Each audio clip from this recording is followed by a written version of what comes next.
الحمد لله وكفى وسلام على عباده الذين اصطفى أما بعد فأعوذ بالله من الشيطان الرجيم بسم الله الرحمن الرحيم كنتم خير أمة أخرجت للناس تأمرون بالمعروف وتنهون عن المنكر وتؤمنون بالله ولو آمن أهل الكتاب لكان خيرا لهم منهم المؤمنون وأكثرهم الفاسقون صدق الله مولانا العظيم. مل کر پڑھ لیجیے الصلاۃ والسلام علیک یا سیدی یا رسول اللہ وعلی آلک واصحابک یا سیدی یا حبیب اللہ. الصلاۃ والسلام علیک یا سیدی یا رحمۃ للعالمین وعلی آلک واصحابک یا سیدی یا شفیع المذنبین. واجب سطح عظیم، سامعین محتشم، حاضرین مکرم، عشاقان مصطفیٰ کریم علیہ الصلاۃ والسلام، جان نثاران صحابہ کرام، محبان اہل بیت عظام اور عقیدت مندان اولیاء کرام، اللہ تعالی جل جلالہ و تم برہانہ کے فضل و احسان سے تفسیر قرآن کا سلسلہ جاری و ساری ہے. آج ہم نے سورہ آل عمران کی آیت نمبر 110 سے آغاز کرنا ہے.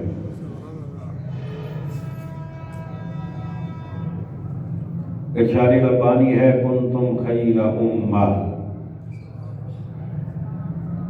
اخرجت للناس، تم بہتر ہو ان سب امتوں میں جو لوگوں میں ظاہر ہوئی.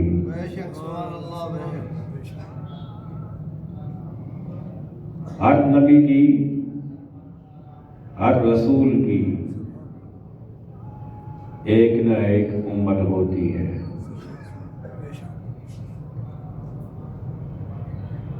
ہر رسول صاحب شریعت ہوتا ہے اور ہر رسول کی ایک امت ہوتی ہے.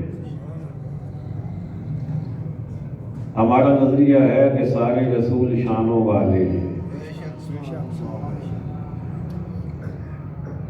اور یہ بھی ہمارا نظریہ ہے کہ ان سب کے امام ہمارے آقا کریم علیہ السلام ہیں. بے شک سبحان اللہ. بے شک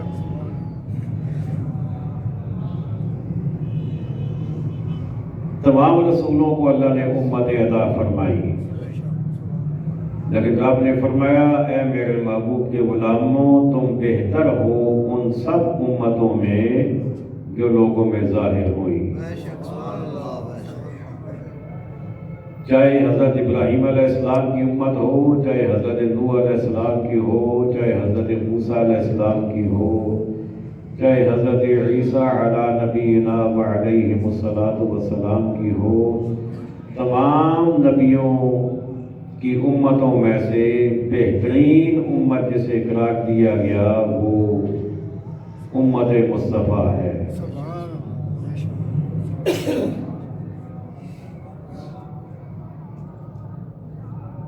مالک بن سیف اور وہب بن یہودہ نے حضرت عبداللہ بن مسعود اور ان کے ساتھیوں سے کہا تھا کہ تم مسلمان کیوں ہو گئے ہو؟ محمد عربی کا کلمہ تم نے کیوں پڑھ لیا؟ تم تو افضل لوگوں میں تھے تو اب تم کم تر لوگوں میں چلے گئے ہو. تو جواب کسی انسان نے نہیں، میرے رب نے دیا. سبحان اللہ، بے شک، سبحان اللہ، بے شک. فرمایا میرے محبوب کہنے والے جو مرضی کہیں، لیکن جو تمہیں ماننے والے ہیں ان سے اچھا کون ہے؟ سبحان اللہ، بے شک، سبحان اللہ. ان سے بہتر کون ہو سکتا ہے؟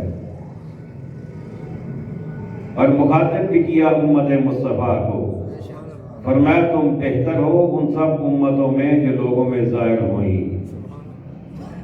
اور بہتری کی وجوہات بھی آپ نے بیان فرما دی کہ بہتر کیوں ہو. فرمایا تأمرون بالمعروف، بھلائی کا حکم دیتے ہو، وتنہون عن المنکر، اور برائی سے منع کرتے ہو، وتؤمنون باللہ، اور اللہ پر ایمان رکھتے ہو. اب اس کا مطلب یہ ہوا کہ ہم بہتر ہیں، لیکن تب جب ہمارے اندر یہ صفات پائی جائیں گی. اگر ہم ان صفات سے پیچھے ہٹ گئے تو پھر ہم بہتر نہیں رہیں گے. ان میں سے پہلی چیز فرمایا کہ تم نیکی کا حکم دیتے ہو، بھلائی کا حکم دیتے ہو اور برائی سے روکتے ہو. یہ دوسری چیز ہے. پتہ یہ چلا کہ امت مصطفیٰ کے ہر شخص پر یہ لازم ہے کہ جہاں تک اس کا حلقہ اثر ہے، جن لوگوں تک وہ اپنی بات پہنچا سکتا ہے، جو لوگ اس کی بات سنتے ہیں، اس کی بیوی ہے، اس کے بچے ہیں، اس کے دوست ہیں، اس کے بھائی ہیں، اس کے رشتہ دار ہیں، تو جہاں جہاں اسے موقع ملے وہ نیکی کا حکم بھی دے اور برائی سے روکے بھی. اچھا، اس میں بڑا لطیف نکتہ ہے، بڑا خوبصورت نکتہ ہے کہ اگر کسی آدمی کو ہاتھ میں پسٹل دے کر سیکورٹی گارڈ بنا دیا جائے اور اسے کہا جائے کہ کسی چور کو اندر نہ آنے دینا، تو اس کا مطلب کیا ہوگا کہ اور تو کوئی نہیں آئے گا، اس لیے کہ تم اسے روکتے ہو، لیکن تم نے خود رکنا ہے. سبحان اللہ، بے شک. تو ایسے ہی رب نے فرمایا کہ تم نیکی کا حکم دیتے ہو، تو اب نیکی کا حکم کون دے گا؟ جو خود پہلے نیکی پہ چلے گا. تم برائی سے روکتے ہو تو برائی سے کون روکے گا؟ جو خود پہلے برائی سے روکے گا. اب کیسے ہو سکتا ہے کہ ایک بندے نے سگریٹ لگایا ہوا ہو، کش پہ کش لگائے جا رہے ہو، کش پہ کش لگائے جا رہا ہو، اور دوسروں سے کہا کہ سگریٹ نہ پیا کرو؟ ایسا تو نہیں ہوگا نا، پہلے خود روکے گا نا. تو گویا رب نے یہ بتا دیا کہ تم میں سے ہر شخص نے برائی سے روکنا بھی ہے، بھلائی کا حکم بھی دینا ہے. تو کیا مطلب کہ پہلے خود بھلائی پہ چلو پھر دوسروں کو حکم دو، پہلے خود بھلائی سے روکو پھر دوسروں کو حکم دو روکنے کا. تو ہر شخص پہ لازم ہے. اور اگلی بات آپ نے فرمائی وَتُؤْمِنُونَ بِاللَّهِ، اور اللہ پر ایمان رکھتے ہو. تمہاری تیسری پہچان یہ ہے. اچھا، ایک بات بتائیے گا ذرا توجہ سے، دھیان سے، کہ کیا ایسا ممکن ہے کہ رسول اللہ کو کوئی نہ مانے، صرف اللہ کو مانے تو وہ مسلمان کہلائے گا؟ ہرگز نہیں کہلائے گا. تو اس کا مطلب یہ ہوا کہ جہاں بھی اللہ کو ماننے کا ذکر ہے اس میں رسول اللہ کا ماننا بھی شامل ہے. اس کے بغیر تو اللہ کا ماننا کام ہی نہیں آئے گا. فرمایا وَتُؤْمِنُونَ بِاللَّهِ، تم اللہ پر ایمان رکھتے ہو. اچھا، ایک اور دلچسپ بات آ گئی. وہ بات یہ ہے کہ اللہ کو کوئی مانے گا کیسے؟ اللہ کا تعارف اسے کیسے ہوگا؟ وہ رسول اللہ ہی تو بتائیں گے نا کہ اللہ ہے، وہی تو بتائیں گے کہ وہ واحد ہے، وہ حی ہے، وہ قیوم ہے. تو جب رسول اللہ کو پہلے مانے گا نا، رسول اللہ کو حق پہ مانے گا، آپ کی بات کو سچ مانے گا، تو تب اللہ تک پہنچے گا۔ بے شک سبحان اللہ۔ تو اللہ کو مانا ہی نہیں جا سکتا جب تک رسول اللہ کو نہ مانے۔ بے شک سبحان اللہ بے تو شک۔ فرمایا وَتُؤْمِنُونَ بِاللَّهِ، تم اللہ پر ایمان رکھتے ہو، کیا مطلب کہ تم رسول کو بھی مانتے ہو، رسول کی بھی مانتے ہو۔ سبحان اللہ بے شک بے شک۔ رسول کو مانتے ہو، پھر رسول کی مان کر جسے رسول منواتا ہے پھر اسے بھی مانتے ہو۔ اللہ اکبر۔ وَلَوْ آمَنَ أَهْلُ الْكِتَابِ لَكَانَ خَيْرًا لَهُمْ، اور اگر کتابی ایمان لاتے تو ان کا بھلا ہوتا۔ کتابی سے مراد یہودی ہیں۔ تو فرمایا کہ یہ جو یہودی ہیں یہ اپنی کتابوں کو تو مانتے ہیں، کہتے ہیں کہ ہم تورات کو مانتے ہیں، لیکن یہ حقیقی ایماندار تب بنیں گے جب قرآن کو بھی مانیں گے، صاحب قرآن کو بھی مانیں گے۔ سبحان اللہ بے شک سبحان تو اگر یہ مان لیتے قرآن کو بھی، صاحب قرآن کو بھی ایمان لے آتے، تو پھر فرمایا کہ ان کا بھلا ہوتا۔ منہم المؤمنون، ان میں سے کچھ مسلمان ہیں، یعنی کچھ ان میں سے وہ ہیں جو رسول اللہ کے دامن میں آ گئے ہیں، رسول اللہ کی برگاہ میں آ گئے ہیں، رسول اللہ کے دانے کرم سے لپٹ کر فیض پا رہے ہیں۔ وَأَكْثَرُهُمُ الْفَاسِقُونَ، اور زیادہ کافر ہیں۔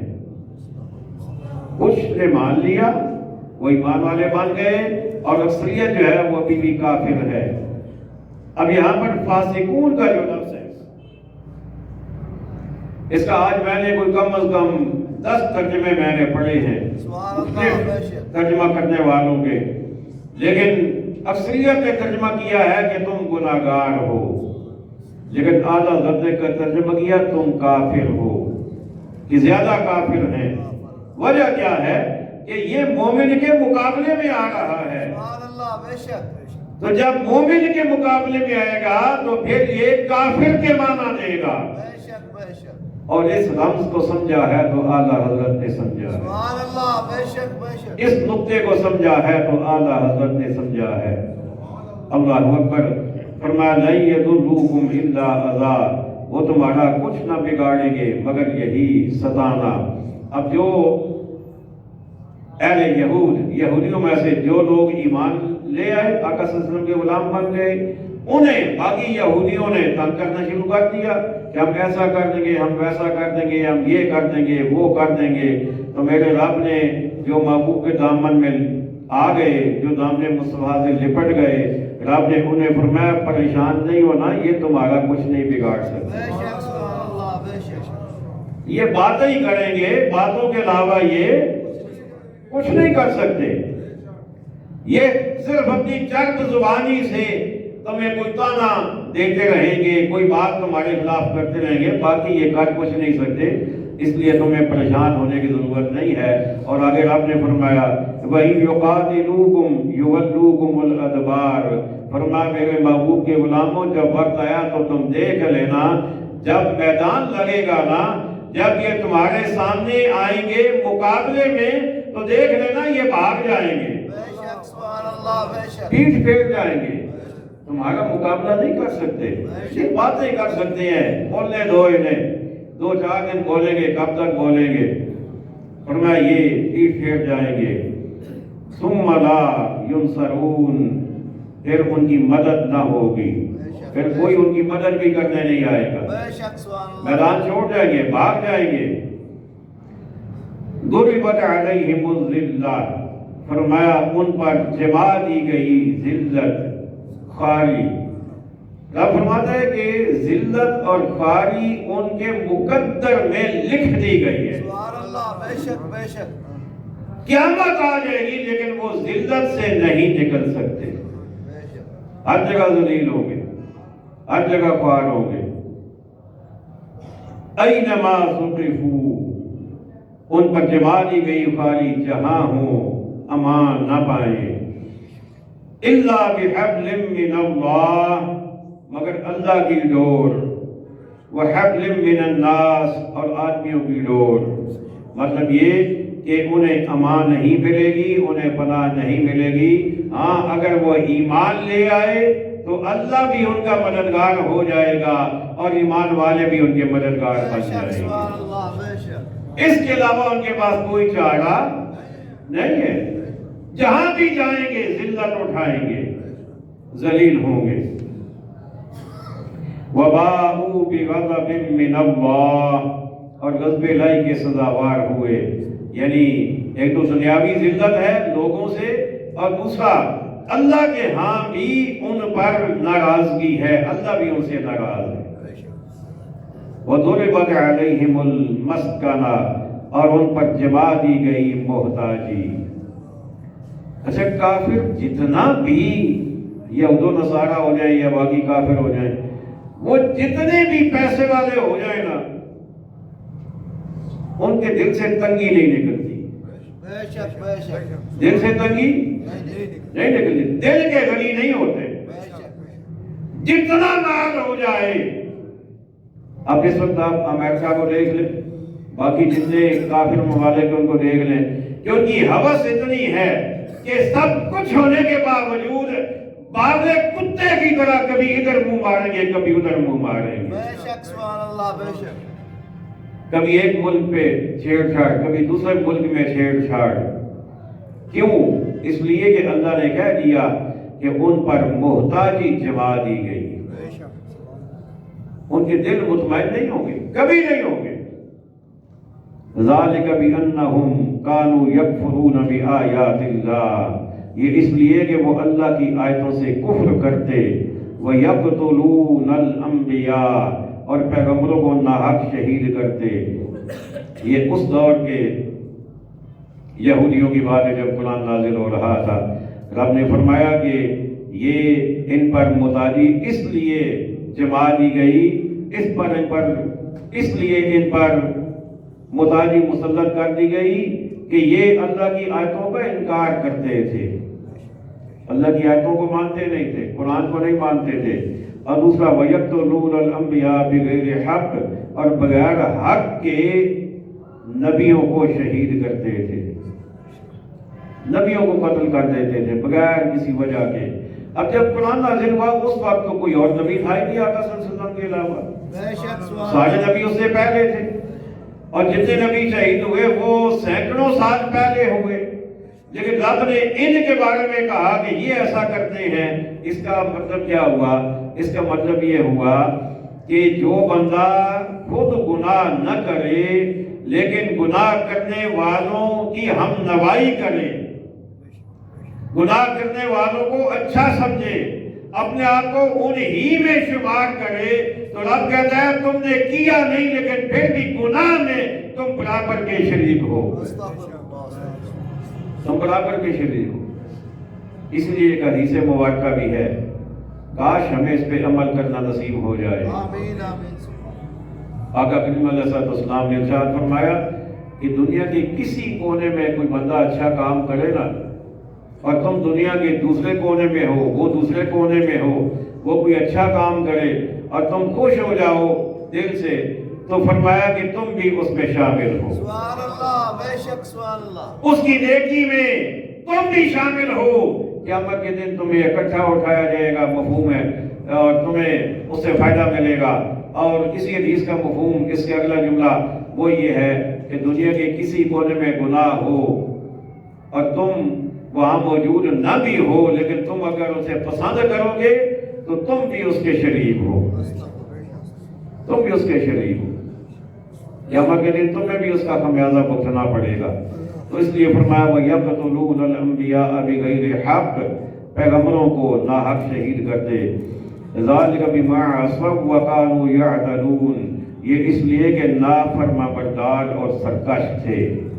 یہ یہودیوں کی بات ہے کہ وہ نافرمان بھی تھے اور سرکش بھی تھے۔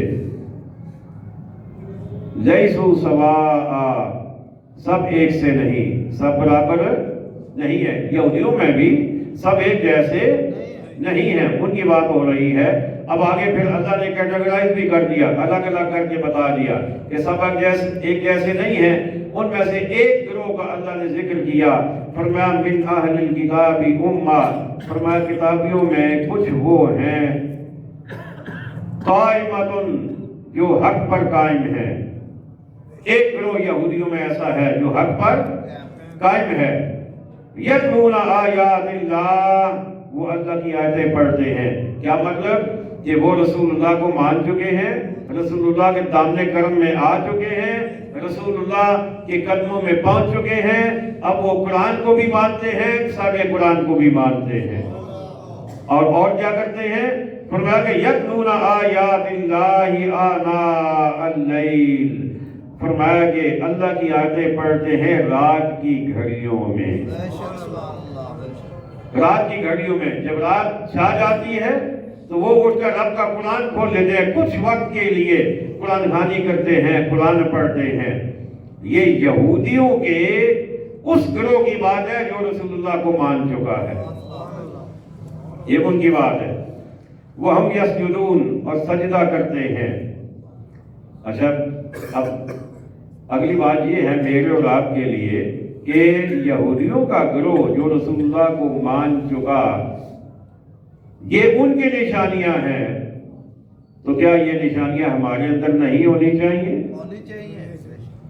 دعا کریں نا پھر اللہ سے کہ اللہ ہمیں بھی توفیق دے کہ رات کو آنکھ کھولے تو اٹھ جائیں، وضو کر کے رب کا قرآن کھول لیں، بے شک سبحان اللہ، بے شک، تاکہ ہمیں بھی یہ سعادت حاصل ہو جائے۔ یتلون آیات اللہ آناء اللیل، اللہ فرماتا ہے اللہ کی آیتیں پڑھتے ہیں رات کی گھڑیوں میں۔ اور دوسری ان کی پہچان کیا ہے؟ وہ ہم یسجدون، اور وہ سجدے کرتے ہیں، سبحان اللہ، بے شک، سجدہ بھی کرتے ہیں۔ یؤمنون باللہ، اللہ پر ایمان رکھتے ہیں، والیوم الآخر، اور آخرت پر ایمان رکھتے ہیں۔ وَيَأْمُرُونَ بِالْمَعْرُوفِ، اور بھلائی کا حکم دیتے ہیں۔ وَيَنْهَوْنَ عَنِ الْمُنْكَرِ، اور برائی سے منع کرتے ہیں۔ وَيُسَارِعُونَ فِي الْخَيْرَاتِ، اور نیک کاموں پر دوڑتے ہیں۔ یعنی جہاں بھی پتہ چلے کوئی اچھا کام کرنے کا موقع ملے گا تو وہ دوڑ کر وہاں پہنچنے کی کوشش کرتے ہیں، کشاں بھاگے بھاگے ادھر جاتے ہیں، اور نیکی کا کوئی چانس مس نہیں ہونے دیتے۔ بے شک سبحان اللہ، بے شک، نیکی کا کوئی چانس مس، بولیے نا، ہونے نہیں دیتے۔ نہیں ہونے دیتے۔ میں آپ سے یہ کہلوانا بھی چاہتا ہوں اور پھر کچھ کہنا بھی چاہتا ہوں آپ سبحان سے۔ اللہ، بے شک، بے شک، ہاں ذرا توجہ کیجئے نا، نیکی کا کوئی موقع ضائع نہیں ہونے دیتے۔ نہیں ہونے دیتے۔ تو ان میں سے یہ تو چلو ان کی بات ہے نا، میں آپ سے بات کر رہا ہوں کہ ہمیں بھی تو چاہیے نا کہ ہم نیکی کا کوئی موقع ضائع، نہ کریں، مجھے بولیے نا، نہ کریں۔ نہ ہونے دیں۔ اگر ابھی اگر باہر اعلان ہو جائے نا کہ جمعے کے بعد جو بندہ سب سے پہلے باہر نکلے گا اسے 1000 روپیہ ملے گا، جو اس کے بعد اسے 500، جو اس کے بعد اسے 300، تو میرا خیال ہے کہ سب کی توجہ نماز سے ہٹ جائے گی، اور نماز کے بعد کہ پہلے میں پہنچوں تاکہ 1000 مجھے ملے۔ ایسے ہی ہے یا کوئی نہیں؟ انسان میں ہے نا، عادت ہے، تمہ ہے، میں بھی آپ میں ہی ہوں، ہم سب ایک جیسے ہیں، لیکن میں بات یہ کرنے لگا ہوں یہ تو دنیا کا مال ہے، لیکن رسول اللہ کیا فرما رہے ہیں؟ آقا فرماتے ہیں کہ ان اللہ وملائکتہ یصلون علی الصف الاول، فرمایا جب نماز کے لیے آتے ہو مسجد میں تو جو پہلی صف ہوتی ہے اس پر اللہ بھی رحمت فرماتا ہے، فرشتے ان کے لیے دعا کرتے ہیں۔ سبحان اللہ، بے شک سبحان اللہ، نعرہ تکبیر، اللہ اکبر، نعرہ رسالت، نعرہ تحقیق، نعرہ حیدری، ماشاء اللہ، ماشاء اللہ، نعرہ ختم نبوت، زندہ باد، نعرہ ختم نبوت، زندہ باد، خطیب سنت، زندہ باد۔ میری بات سن کے صرف ایک بندہ آگے ہوا ہے پہلی صف میں، حالانکہ جگہ ابھی بھی موجود ہے۔ سبحان اللہ، تو کیا آپ کو اللہ کی رحمت نہیں چاہیے؟ چاہیے، کیوں نہیں تو چاہیے؟ میں صاحب کیوں ابھی تک خالی ہے؟ آگے ہو جائے جی، آگے ابھی تک بھی سوچ رہے ہیں؟ آگے ہو جائے نا۔ چھٹی تو تبھی ملے گی جب نماز ہوگی تو ہوگی بے شک سبحان اللہ اس سے پہلے تو آپ جا نہیں سکتے تو کیوں اپنی نیکیاں ضائع کر رہے ہیں مسجد میں آئے باہر سے کھڑے ہو کے دیکھیں پہلی صف میں جگہ کہاں ہے بے شک سبحان اللہ بلکہ پہلے ارادہ کریں کہ آج میں جلدی جاؤں گا تاکہ میں پہلی صف میں جا کے بیٹھوں بے شک سبحان اللہ بے شک اور اس کے بعد پھر آقا فرمایا پھر اس کے بعد والی پھر اس کے بعد والی پھر اس کے بعد والی اس کا یہ مطلب نہیں ہے کہ صرف پہلی صف والوں پر اللہ کی رحمت ہاں یہاں تو زیادہ ہوگی لیکن اس کے بعد دوسری والوں پر زیادہ پھر تیسری والوں پر یوں پیچھے چلتے جائیں گے رحمت کم ہوتی جائے گی لیکن بالکل نہیں جا کے پیچھے بیٹھ جائیں گے تو پھر تو اس لیے مسجد میں آئے تو یہاں بھی کوشش کیا کریں کہ آگے آگے تشریف لے آیا کریں مجھے بڑی حیرت ہوتی ہے کہ جب میں اعلان کرتا ہوں نا خطبہ پڑھنے کے بعد آگے آگے تشریف لے آئے صفحے مکمل کر لیں اچھا ایک بندہ مجھے بھی دیکھ رہا ہوتا ہے میری بات سن بھی رہا ہوتا ہے سمجھ بھی رہا ہوتا ہے اس کے آگے جگہ بھی ہوتی ہے لیکن ہلنا نہیں ہے بڑا عجیب سا لگتا ہے اللہ تعالیٰ ہم سب کے کرم فرمائے آمین آمین کیا فرمایا رب نے فرمایا یسارعون فی الخیرات نیک کاموں پر دوڑتے ہیں نیک کاموں میں نیکی ضائع اس کا موقع ضائع نہیں ہونے دیتے فرمایا وَأُولَئِكَ مِنَ الصَّالِحِينَ رب نے فرمایا یہی لوگ ہیں جو نیکوں والے ہیں جو نیکوں میں شامل ہیں جن کے شمار نیکوں میں ہے وَمَا يَفْعَلُوا مِنْ خَيْرٍ فَلَنْ يُكْفَرُوا اور وہ جو بھلائی کریں ان کا حق نہ مارا جائے گا چاہے اس دور کے یہودی تھے جو ایمان لے آئے چاہے آج کا کوئی مومن ہے جو بھی نیکی کرے گا اس کا حق نہیں مارا جائے گا بے شک سبحان اللہ جو بھلائی کرے گا یعنی تھوڑی کرے گا اس کا اجر بھی ملے گا زیادہ کرے گا اس کا اجر بھی ملے گا ہر بھلائی کا اجر روز محشر ملے گا تو پھر اسی لیے میرے آقا علیہ السلام کا ارشاد گرامی ہے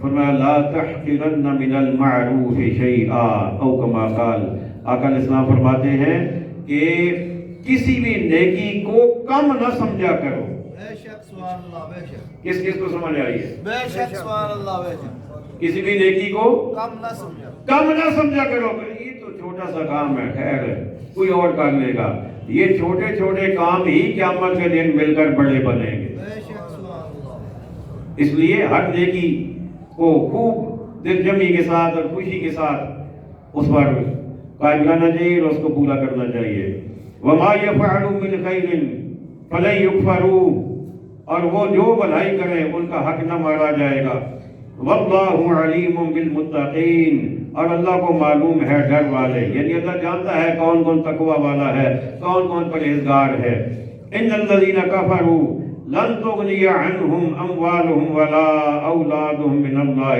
شَيْئًا اور وہ جو کافر ہوئے ان کے مال اور اولاد ان کو اللہ سے کچھ نہ بچائیں گے بے شک سبحان اللہ بے شک جو کافر ہوئے ان کی بات ہے ایمان والوں کی بات نہیں ہے نہیں ہے بے شک کافروں کو نہ ان کا مال بچائے گا قیامت کے دن اللہ سے اللہ کے عذاب سے اور نہ ان کی اولاد انہیں بچائے گی تو اس کا پھر دوسرا مطلب کیا بنتا ہے دوسرا مطلب یہ ہے کہ ایمان والوں کو قیامت کے دن ان کا مال بھی بچائے گا اولاد بھی بچائے گا بے شک سبحان اللہ بے شک دونوں بچائیں گے ایمان والوں کو بعض لوگ جو ہے نا وہ ادھوری تفسیر بیان کرتے ہیں کہ قیامت کے دن کوئی کسی کے کام نہیں آئے گا اور بھائی کوئی کسی کے کام نہیں آئے گا کافروں کی بات ہے بے شک ایمان والوں کو کام آئیں گے بے شک نبی کریم علیہ السلام نے شفاعت کرنی ہے یا کوئی نہیں کرنی ہے بے شک مجھے بولیے کرنی ہے علماء شفاعت کریں گے یا کوئی نہیں کریں گے حفاظ کریں گے یا کوئی نہیں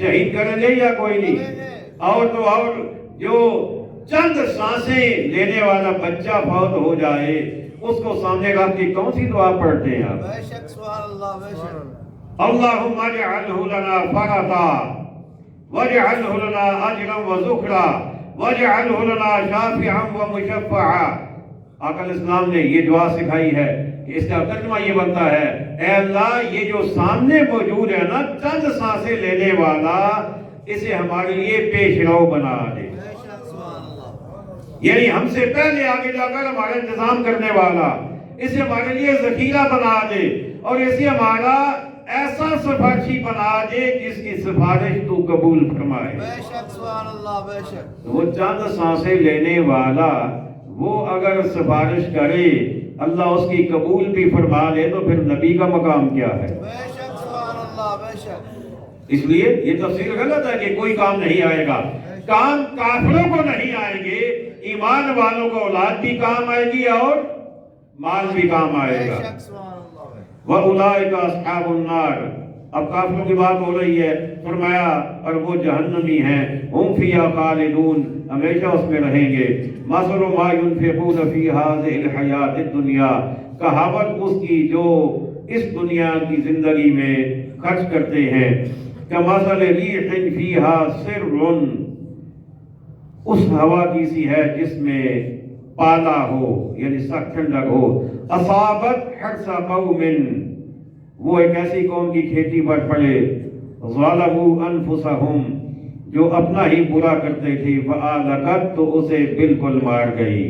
اب اس کا اللہ تعالیٰ نے مثال بیان فرمائی، فرمایا کہ جو لوگ بغیر ایمان کے ایمان قبول نہیں کرتے اور کہتے ہیں کہ جی ہم تو بڑے اچھے ہیں، ہم تو بڑی نیکیاں کرتے ہیں، ہم تو بڑے لوگوں کی مدد کرتے ہیں، ہم تو یہ کرتے ہیں وہ کرتے ہیں، ان کی مثال رب نے بیان فرمائی، فرمایا ان کی مثال ایسے ہی ہے کہ جیسے کسی بندے کی زمین ہو، اس پہ وہ فصل کاشت کرے، جب فصل بالکل پک کر تیار ہو جائے اس کے بعد ایک ایسا سخت سردی پڑے اور اتنی سردی پڑے کہ وہ فصل اس کی جو ہے وہ بالکل تباہ ہو جائے، تو فرمایا کہ یہ ہوگا کن کا؟ فرمایا ان کا جو اپنا ہی برا کرتے تھے، یہ ان کے ساتھ ایسا ہوگا۔ اپنا برا کرنے کا مطلب کہ جانتے بوجھتے دین کی طرف نہیں آتے تھے، اسلام کی طرف نہیں آتے تھے، رسول اللہ صلی اللہ علیہ وسلم کو نہیں مانتے تھے، یہ ان کی بات ہو رہی ہے۔ فرمایا وَمَا ظَلَمَهُمُ اللَّهُ وَلَكِنْ أَنفُسَهُمْ يَظْلِمُونَ، فرمایا اللہ نے ان پر ظلم نہ کیا، ہاں وہ خود اپنی جان پر ظلم کرتے تھے، وہ خود اپنی جان پر ظلم کرتے ہیں۔ یا ایھا الذین آمنوا، اے ایمان والو، لا تتخذوا بطانۃ من دونکم، غیروں کو اپنا رازدار نہ بناؤ۔ یہ آج کا میسج ہے، میسج آف دا ڈے، اپنے دلوں میں اس کو پیوست کر لیجئے، کندہ کر لیجئے، اور جہاں تک میری آواز پہنچے اس بات کو حکومتیں بھی سنیں، حکمران بھی سنیں، پوری دنیا کے حکمرانوں کے نام، مسلمان حکمرانوں کے نام آج کا یہ پیغام ہے قرآن کا۔ وہ کیا ہے؟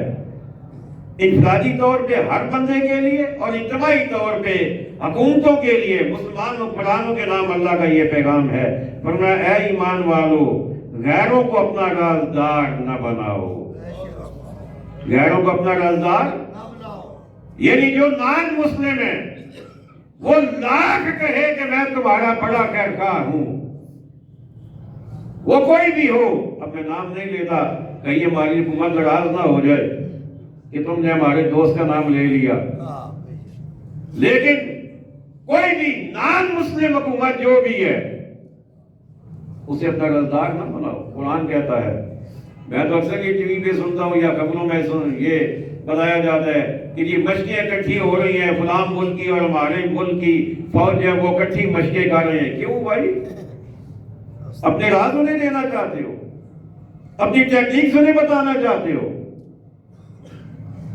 اس کی اجازت نہیں ہے بے شک سوال کہ نہ اپنا انہیں مت اپنا رازدار بناؤ۔ کیوں؟ رب فرماتا ہے لا یألونکم خبالا، وہ تمہاری برائی میں کمی نہیں کرتے، بے شک سبحان اللہ بے شک، وہ تمہارے نقصان میں کمی نہیں کرتے، کبھی بھی تمہارے نقصان میں وہ کمی نہیں کریں گے۔ جو راز تمہارا ان کے ہاتھ لگ گیا وہ کسی بھی موقع پر تمہیں نقصان دیں گے۔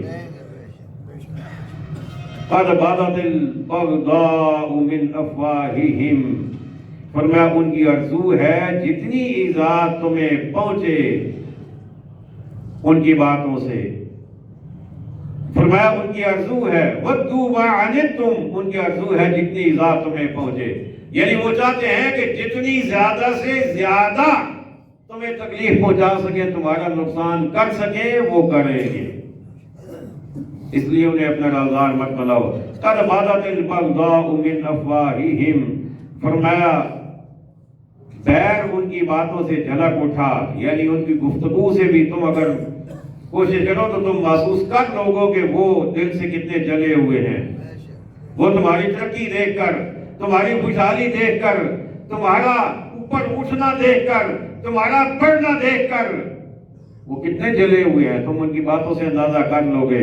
لیکن اگلی بات جو رب نے فرمایا وما تخفی صدورہم اکبر, فرمایا وہ جو سینوں میں چھپاتے ہیں وہ بہت بڑا ہے. بے شک سبحان اللہ, بے شک. زبانوں سے اتنا ظاہر نہیں ہونے دیتے, وہ تو بے دھیانی میں کبھی ظاہر ہو جائے تو ہو جائے, پٹا ڈال کے رکھتے ہیں, لیکن جو سینوں میں ہے وہ تو بہت بڑا. اس کے لیے لفظ کیا لفظ استعمال کیا, اکبر. اکبر کا معنی پتہ ہے نا آپ کو, اللہ اکبر, اللہ سب سے بڑا.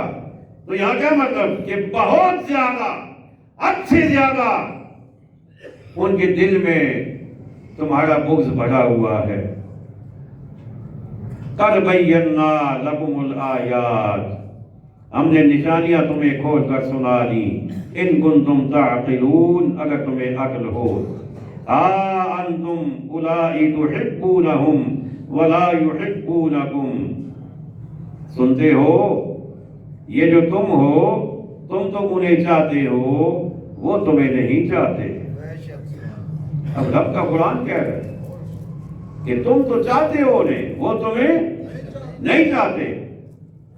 تم تو اپنی یہ, چونکہ جس دور میں قرآن نازل ہوا, شان نزول تو ان کے حوالے سے ہے نا, کہ اس دور میں جب جو مسلمان ہو گئے تھے اہل یہود میں سے لوگ, وہ اپنی رشتہ دار کی وجہ سے, اپنے پچھلے معاملات کی وجہ سے ان کی طرف تھوڑی کشش رکھتے تھے. تو رب نے فرمایا کہ تم نہیں جانتے ہو, فرمایا تم تو انہیں چاہتے ہو, وہ تمہیں نہیں چاہتے. لیکن آج کے دور میں ہمیں بھی یہ قرآن یہی پیغام دے رہا ہے. تو تم تو اپنی سادگی کی بنا پر, اپنی سادہ دلی کی وجہ سے یا اپنی اچھائی کی وجہ سے یہود و نصارہ کی طرف لپکتے ہو اور سمجھتے ہو کہ یہ ہمارے دوست ہیں. لیکن رب نے فرمایا وہ تمہیں نہیں چاہتے. بے شک سبحان اللہ, بے شک. وَتُؤْمِنُونَ بِالْكِتَابِ كُلِّهِ, اور حال یہ کہ تم سب کتابوں پر ایمان لاتے ہو. وَإِذَا لَقُوكُمْ قَالُوا آمَنَّا, اور وہ جب تم سے ملتے ہیں کہتے ہیں ہم ایمان لائے. یعنی یہود و نصارہ کی بات ہو رہی ہے, وہ کہتے ہیں ہم ایمان لائے. وَإِذَا خَلَوْا عَدُّوا عَلَيْكُمُ الْأَنَامِلَ مِنَ الْغَيْظِ, لیکن جب وہ اکیلے ہوں تو تم پر انگلیاں چبائیں غصے سے. یعنی وہ اتنے تمہارے خلاف ہیں کہ تمہارے سامنے آتے ہیں تو کہتے ہیں جی ہم تو آپ کے ساتھ ہیں, وی آر ود یو, ہم آپ کے ساتھ ہیں. لیکن جب اکیلے ہوتے ہیں تو اتنا غصہ انہیں آتا ہے تم پہ کہ اپنی انگلیاں چبانے لگتے ہیں غصے میں آ کر کہ کچھ ایسا ہو کہ ہم مسلمانوں کو تباہ کر ڈالیں. قل, محبوب تم فرما دو, موتو بغیظکم, مر جاؤ اپنی گھٹن میں. بے شک سبحان اللہ, بے شک. اے محبوب ان یہودیوں سے کہہ دو, ان غیر مسلموں سے کہہ دو, موتو بغیظکم, مر جاؤ اپنی گھٹن میں. ان اللہ علیم بذات الصدور, اللہ خوب جانتا ہے دلوں کی بات. ان تمسسکم حسنۃ تسؤہم, اب اللہ تعالیٰ کا اگلا فرمان نتیجہ فرمایا ان تمسسکم حسنۃ تسؤہم, فرمایا تمہیں کوئی بھلائی پہنچے تو انہیں برا لگتا ہے یہودیوں کو, اور آج بھی ایسا ہی ہے. تمہیں کوئی بھلائی پہنچے تو انہیں برا لگتا ہے. وَإِن تُصِبْكُمْ سَيِّئَةٌ يَفْرَحُوا بِهَا, اور تم کو برائی پہنچے تو اس پر خوش ہوتے ہیں. وَإِن تَصْبِرُوا, اور اگر تم صبر کرو, وَتَتَّقُوا, اور پرہیزگاری کرتے رہو, لَا يَضُرُّكُمْ كَيْدُهُمْ شَيْئًا, تو ان کا داؤ تمہارا کچھ نہ بگاڑے گا. بے شک. رب کی ہدایت پر عمل کرو, قرآن پر عمل کرو, اور اس کے بعد صبر کرو, پرہیزگاری کرو, وہ تمہارا کچھ نہیں بگاڑ سکتے. ان اللہ بما یعملون محیط، بے شک ان کے سب کام خدا کے گھیرے میں ہیں، یعنی اللہ تعالیٰ ان کے تمام کاموں کو اپنی قدرت سے گھیرے ہوئے ہے، اللہ کی قدرت سے کچھ بھی باہر ان کا نہیں ہے۔ آزاد اکلامی اللہ کی امام عقائد صحیحہ اور ہمارے اللہ کی توفیق عطا فرمائے، سنت عطا فرمائے۔